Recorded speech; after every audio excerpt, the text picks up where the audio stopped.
अध्यक्ष जी, मैं सबसे पहले आपका अभिनंदन एवं अभिवादन करते हुए आग्रह करना चाहूँगा कि मुझे बोलने के लिए जो समय दिया है, मैं उसमें से 2 मिनट का समय महाकुंभ हादसे का शिकार लोगों की आत्मा की शांति के लिए खड़े होकर के मौन रखना चाहूँगा।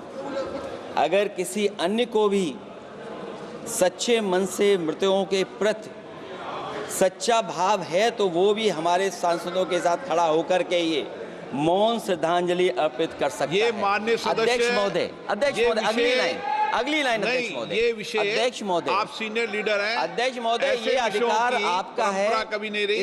ये मैंने विषय मेंशन करते हुए भरोसा है इस विषय पर मौन कर दिया था, इसलिए अध्यक्ष का अधिकार है। हाँ, मैं वही अध्यक्ष महोदय, ये जो बात मैं शुरू कर रहा हूँ, जहाँ मैंने मौन 2 मिनट के लिए श्रद्धांजलि की बात की है, ये अधिकार मेरा नहीं है अध्यक्ष महोदय, ये अधिकार आपका है। मुझे पूरा भरोसा है आप पर कि जब अभिभाषण की चर्चा खत्म हो रही होगी उस समय 2 मिनट का मौन श्रद्धांजलि जरूर दी जाए जो श्रद्धालुओं की जान गई है। नहीं अध्यक्ष महोदय, नहीं अभी 1 मिनट आप लोग कुछ मत बोलो, मैं कुछ नहीं। अध्यक्ष महोदय, अभी तो अध्यक्ष महोदय मैंने बात शुरू नहीं की है, और जिन लोगों को तकलीफ है और जिनको दुख होना चाहिए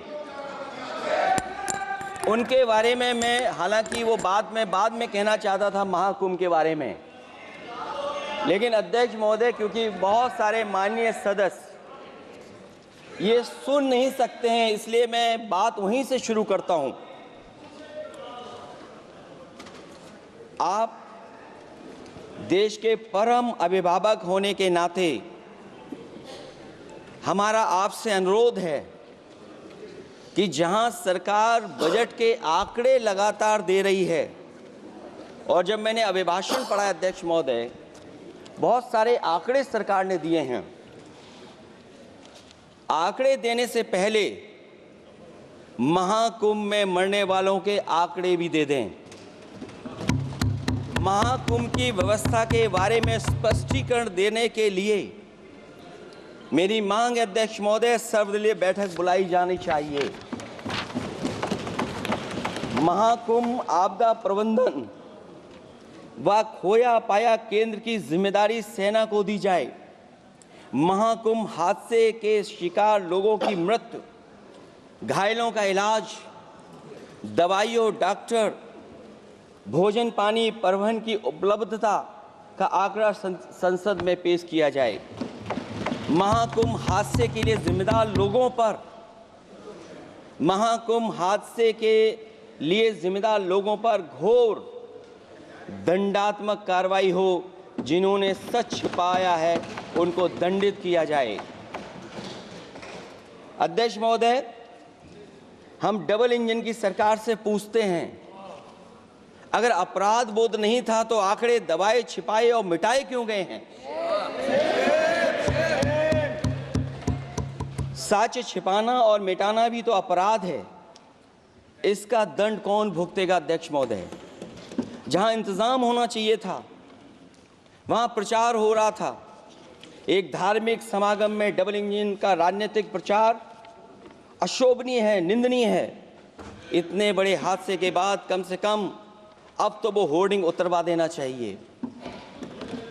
अध्यक्ष महोदय, महाकुंभ की जो तैयारी हुई, जो हम लोगों ने जाना वहां पर, महाकुंभ न केवल 144 साल के लिए ये कहा गया, बल्कि ये भी कहा गया कि पहली बार धरती पर इस तरह का डिजिटल और जो आधुनिक चीज़ें हैं, टेक्नोलॉजी, उसका इस्तेमाल कर करके महाकुंभ होने जा रहा है।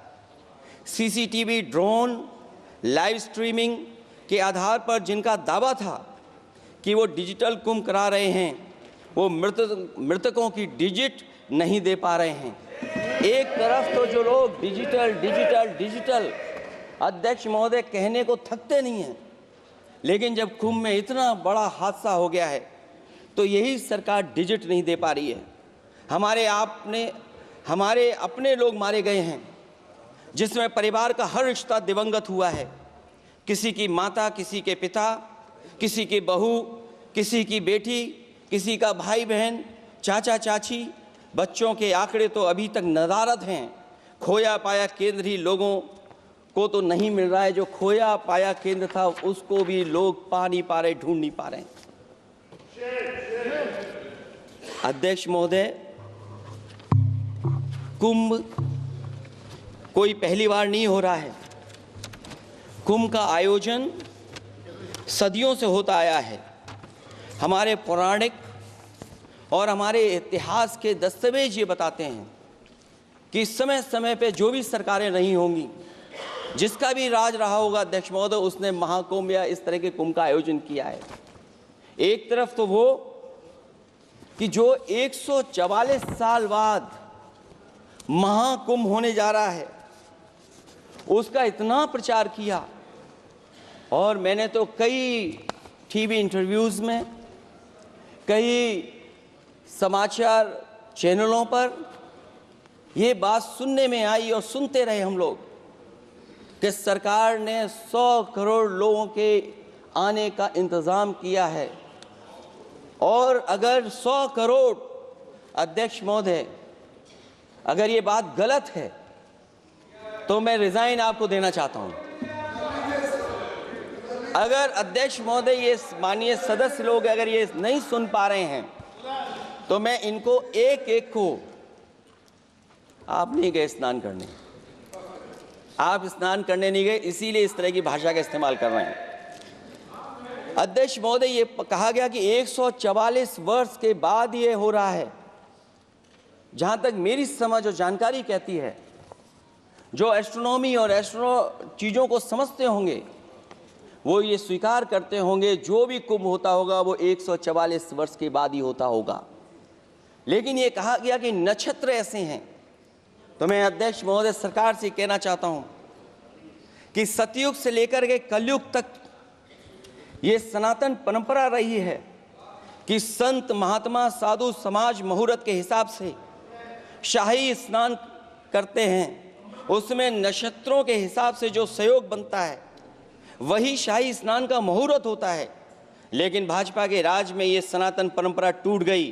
पहले सरकार ने संत समाज को शाही स्नान रद्द करने का आदेश दिया, जिससे अनादिकाल की सनातन परंपरा टूटी। और फिर जब देश भर में ये बात उठी, तो उन्होंने हादसे को छिपाकर फिर से आदेश दिया कि अखाड़े शाही स्नान करने जाएं। इससे सरकार ने पावन मुहूर्त के स्थान पर अपने मनमाने समय पर स्नान कराने का आदेश दिया। बात उस दिन या तिथि की नहीं होती है, बल्कि निश्चित मुहूर्त काल की होती है। ये सनातन परंपरा तोड़कर इन लोगों ने अच्छा नहीं किया। और ये क्या परंपरा टूटी है कि नहीं टूटी है, मैं समझता हूँ अध्यक्ष महोदय मुझसे बेहतर सामने वाले ज़्यादा जानते होंगे इसके बारे में। और जो लोग अध्यक्ष महोदय, जो हम लोगों ने देखा वहाँ पर लोग पुण्य कमाने आए थे और अपनों के शव लेकर के गए हैं। चमत्कारी करिश्मा तो ये हुआ है, श्रद्धालुओं के शव मिल गए थे, पर सरकार स्नान करने वाले मरने वालों की बात स्वीकार नहीं कर रही थी। और इससे ऊपर ये बात जो वहां पर और हुई, अध्यक्ष महोदय, जब ये जानकारी हो गई कि कुछ लोगों की जान चली गई, लाशें हैं जो मोर्चरी में पड़ी हैं, अस्पताल में पड़ी हैं, उसके बाद सोचिए सरकार क्या कर रही है। अपने सरकारी हेलीकॉप्टर में फूल भर करके फूलों को डालने का काम किया। सोचिए ये हमारी कहाँ की सनातनी परंपरा है। मैं जानना चाहूँगा सदन के माध्यम से हमारे माननीय सदस्य बताएं कि जहाँ लाशें पड़ी रही हों, न जाने कितनी चप्पलें पड़ी थीं, न जाने कितनी चप्पलें पड़ी थीं, न जाने कितने कपड़े पड़े थे, महिलाओं की साड़ियाँ थी, कपड़े थे,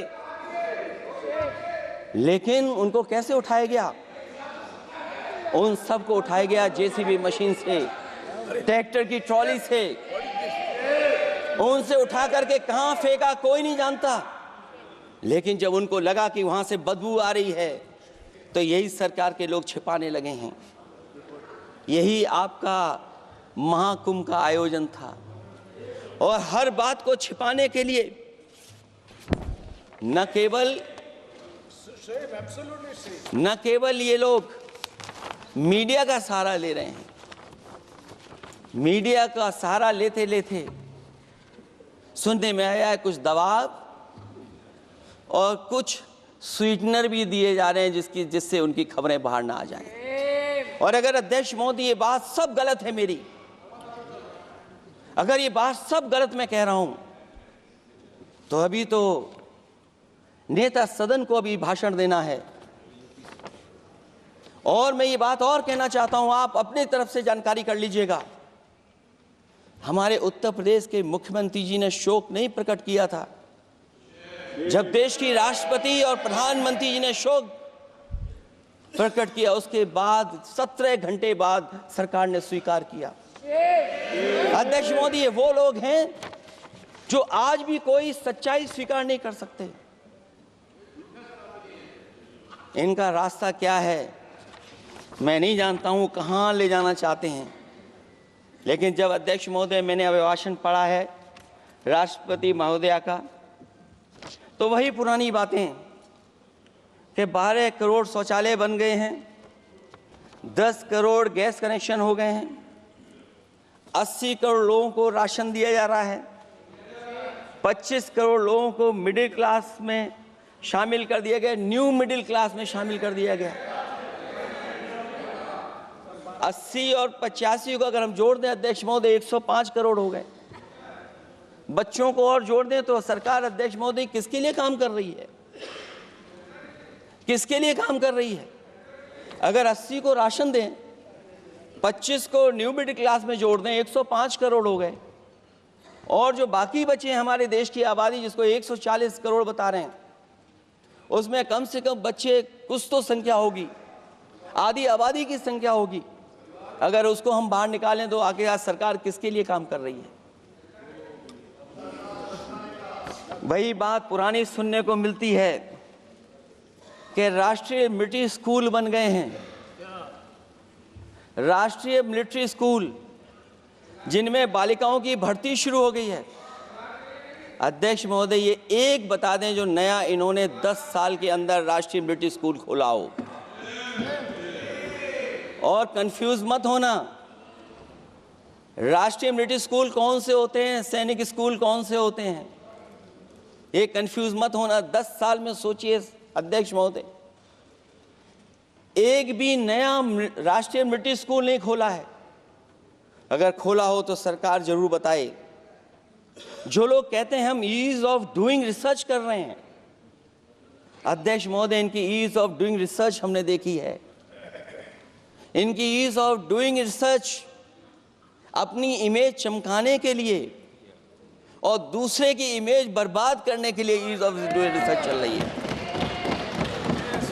ईज ऑफ डूइंग बिजनेस, मैं देखता हूं जहां कहीं भी इन्वेस्टमेंट मीट होती है, देश के सभी मंत्री वहां पहुंच जाते हैं, सरकार के मुखिया भी जाते हैं वहां। मुझे याद है उत्तर प्रदेश में सबसे बड़ा आयोजन हुआ था इन्वेस्टमेंट मीट का। न केवल इन्वेस्टमेंट मीट इन्वेस्टर्स को बुलाया गया था, बल्कि डिफेंस एक्सपो के भी कार्यक्रम कई हुए थे। और अध्यक्ष महोदय भरोसा ये दिलाया गया था कि जो MOU हो रहे हैं 40 लाख करोड़ के, उसको ज़मीन पर उतार लिया जाएगा।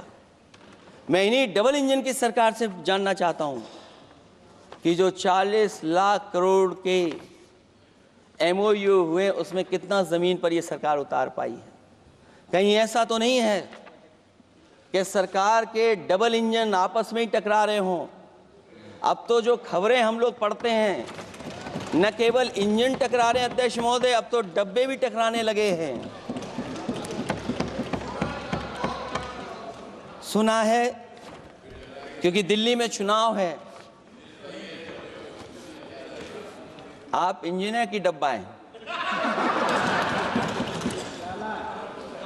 ये हमारे पुराने माननीय सदस्य हैं, आप हम एक हैं, बस जगह अलग बदल गई।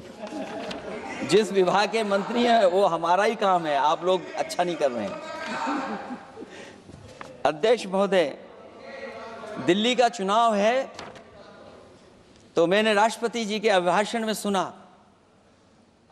कि यहां पर मेट्रो की जो दूरी है वो दुगनी कर दी गई है, पटरी दुगनी कर दी गई है, एक्सपेंशन हो गया है इतना।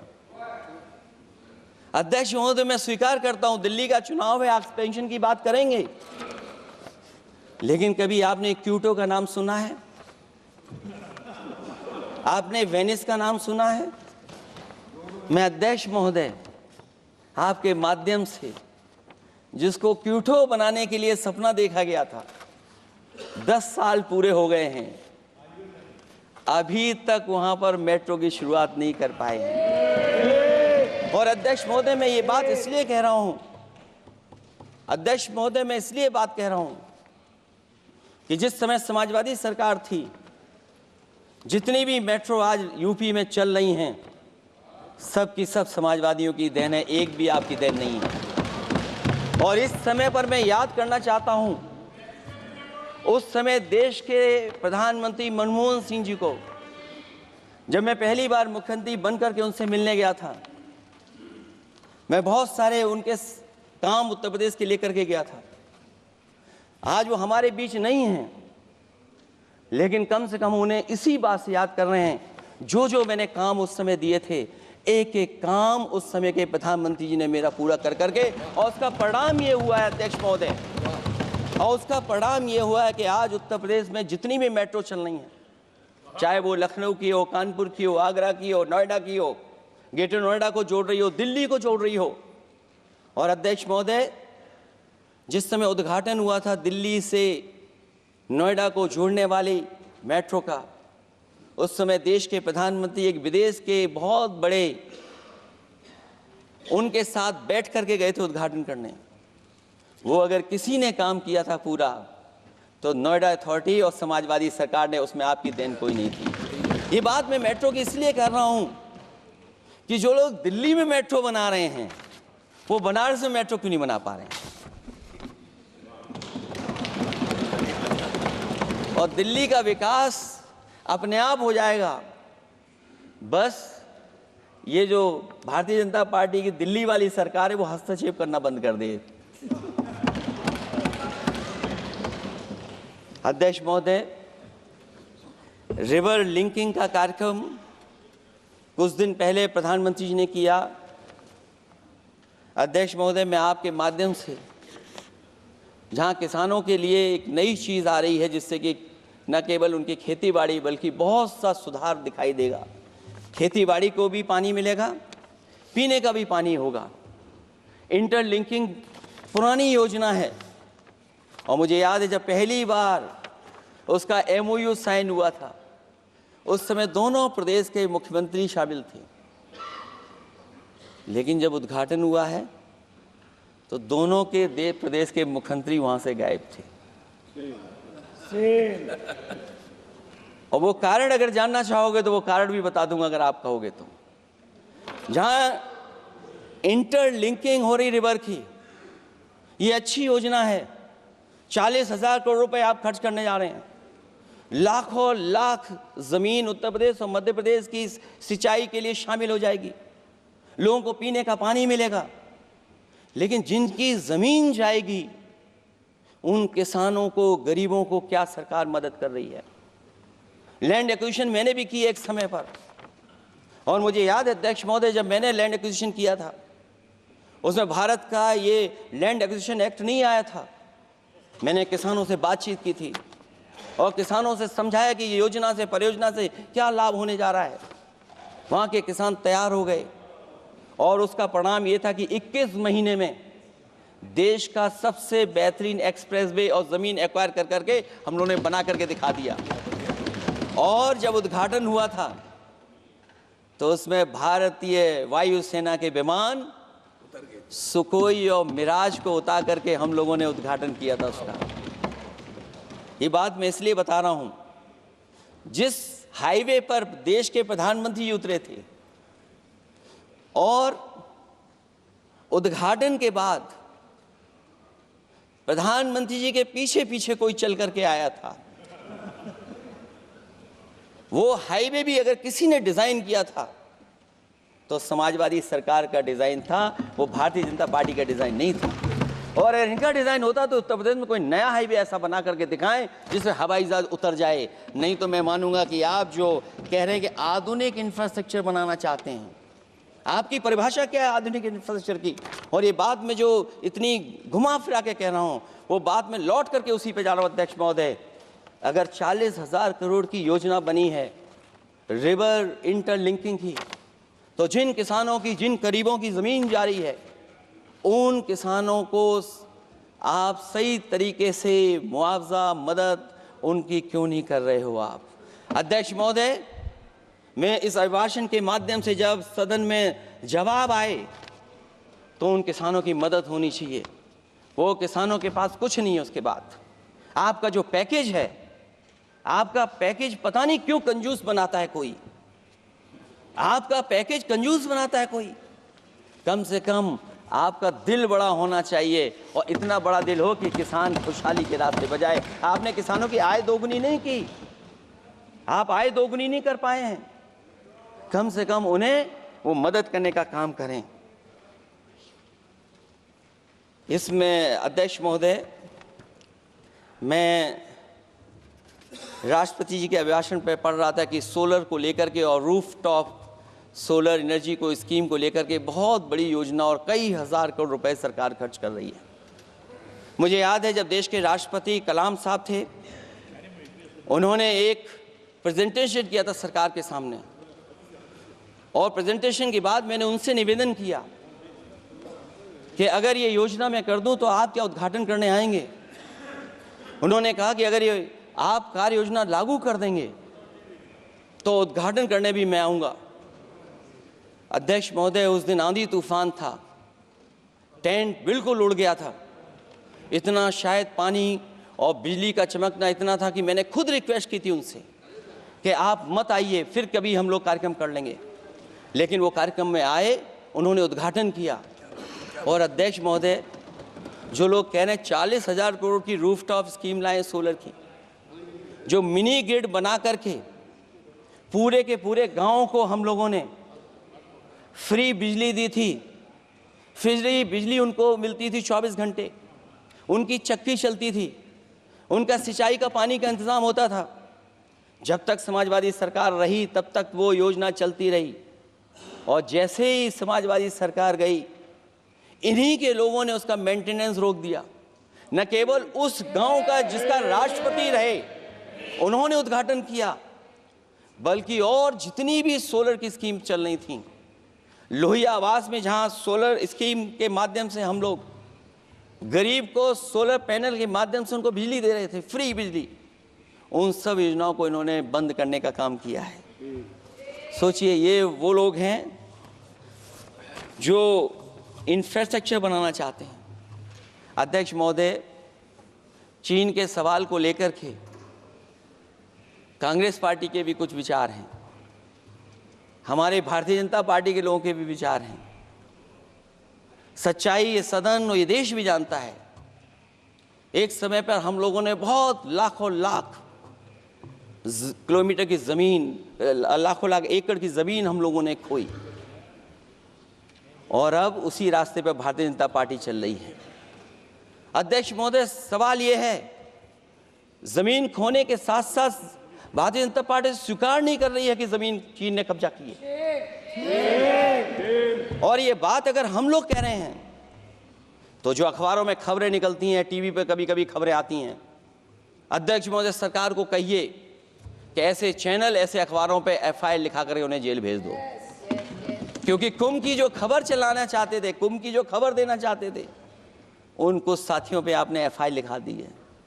अगर कुंभ पर सच्ची खबर दिखाने वालों पे आप FIR लिखा सकते हैं, तो फिर चीन की खबर, जो खबर चला रहे हैं, उस पर भी आपको FIR लिखानी चाहिए। दूसरा, हमारा एक जाति जनगणना का मसला बहुत पुराना है, ये कोई नया नहीं है। आरक्षण के सवाल पर इस देश में दक्षिण भारत से लेकर के उत्तर भारत में और देश में जगह जगह पर बहुत सारे नेता ऐसे रहे जो आज हमारे बीच नहीं हैं, जिनकी वजह से हम आज उस आंदोलन को आगे ले जा रहे हैं। बाबा साहब भीमराव अम्बेडकर जी का जो संविधान है, उसके तहत जो हमें हक अधिकार मिले हैं, आरक्षण की व्यवस्था है, उस व्यवस्था को और मजबूत बनाने के लिए जाति जनगणना होना चाहिए। उसके पक्ष में अब तो कांग्रेस पार्टी भी है। एक समय था जब कांग्रेस पार्टी उस पक्ष में नहीं थी। और अध्यक्ष महोदय, मैं बड़ी जिम्मेदारी के साथ कहना चाहता हूं, अगर उसी समय कांग्रेस पार्टी भी पक्ष में होती तो आज हमें आपके सामने खड़ा नहीं होना पता, मांगना नहीं पड़ता जाति गणना। लेकिन अध्यक्ष महोदय, मैं अपने कांग्रेस पार्टी के साथियों से भी कहना चाहूंगा, अध्यक्ष महोदय, मैं कांग्रेस पार्टी के साथियों से भी कहना चाहता हूं, हम आपके साथी हैं और इस मुद्दे पे तो हम आपके साथ और आपके आगे भी चल करके आपका साथ दे देंगे। अब जाति जनगणना को कोई नहीं रोक सकता है। एक दिन ऐसा आएगा अध्यक्ष महोदय, एक दिन ऐसा आएगा, कोई टकराट नहीं है, आपके इंजन जैसे नहीं है। आपका एक इंजन, अध्यक्ष महोदय, ये अध्यक्ष महोदय, हम तो, मुझे कभी कभी ये लगता है कि प्रधानमंत्री जी जितना अपने लोगों को ध्यान दे करके समझाते हैं, इतना ये समझते ही नहीं है। वो अध्यक्ष महोदय, वो सबसे ज्यादा सोशल मीडिया के बारे में जानकारी रखते हैं। आप भी जानकारी रखा करो। अगर आप जानकारी रखोगे तो आपको सच्चाई पता लग जाएगी। एक इंजन ने नमस्कार नहीं किया था दूसरे इंजन को, अगर याद हो तो पता कर लेना। और ये बात अगर छिपी हुई हो, ऑनरेबल मेंबर, अध्यक्ष महोदय, अभी तो मैंने शुरू नहीं किया, मेरा लिखा हुआ बहुत लंबा है। कंक्लूड करें, आप समाप्त करें प्लीज।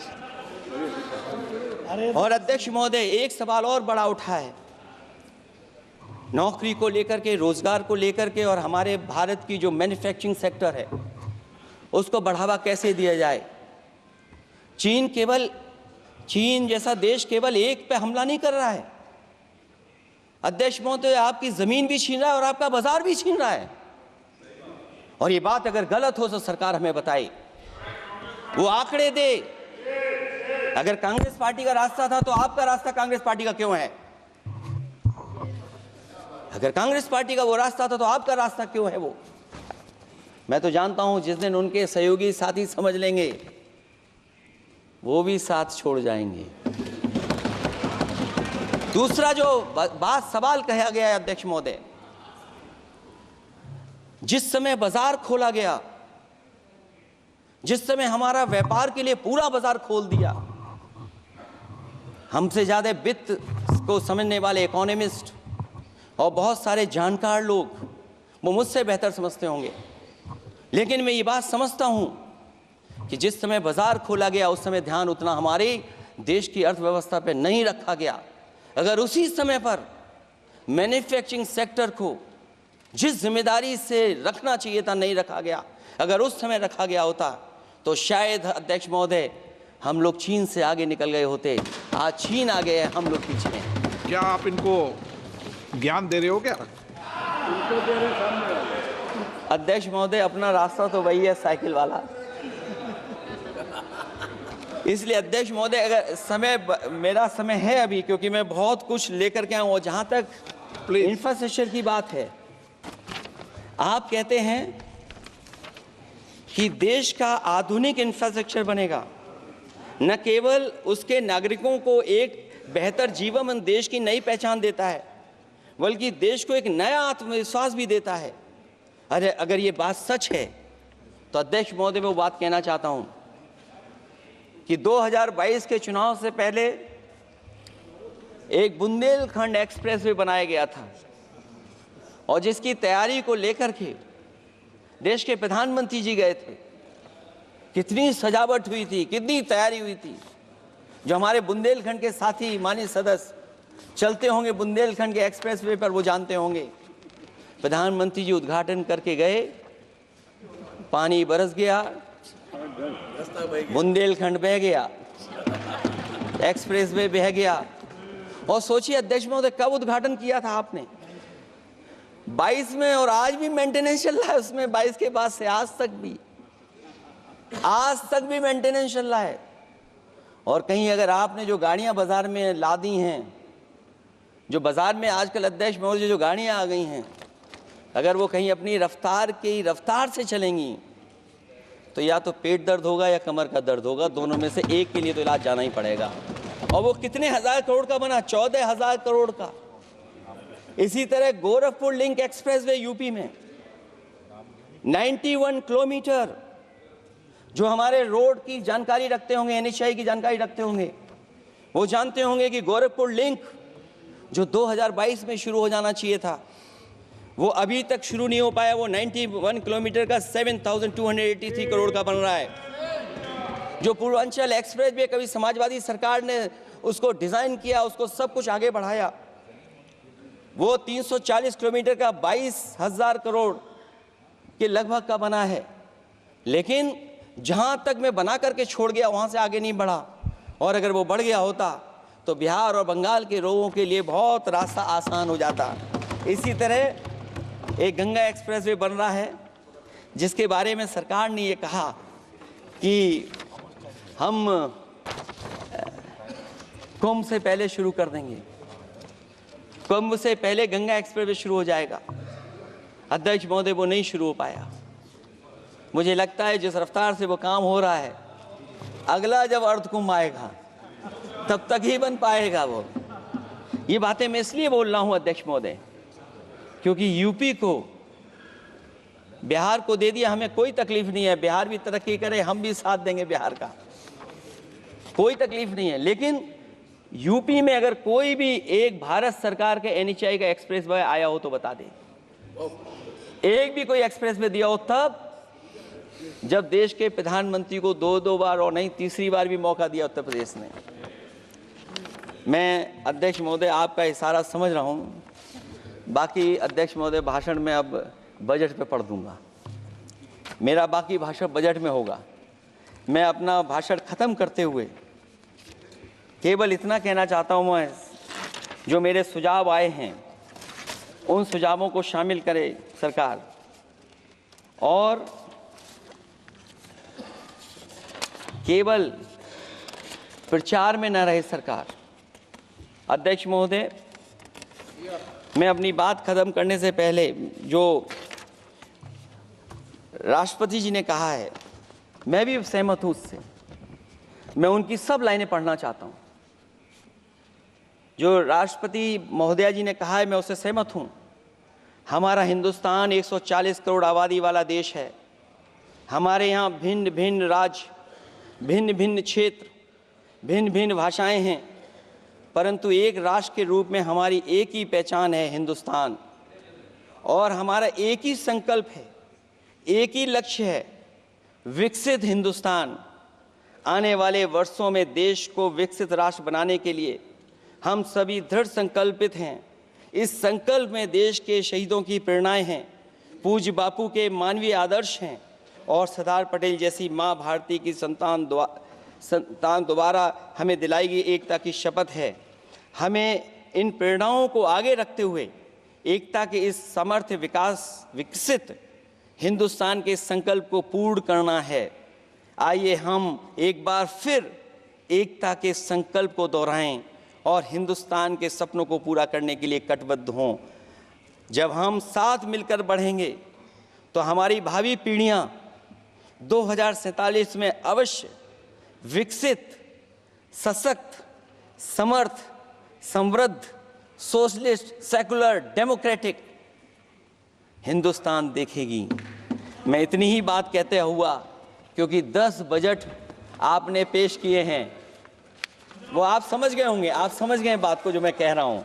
अध्यक्ष महोदय, जो बात मैं कह रहा हूँ वो बात वहाँ तक पहुँच गई है, उनके चेहरे बता रहे हैं कि बात वो पहुँच गई है। और मैं अपने अंत में बस यही कहूँगा, क्योंकि 10 बजट के बाद ये अभिभाषण सुन रहे हैं हम लोग, 11वां बजट आ गया है। बजट हो ऐसा जिसमें सबके लिए उम्मीदें हों, समृद्धि की दिवाली और खुशियों की ईद हो।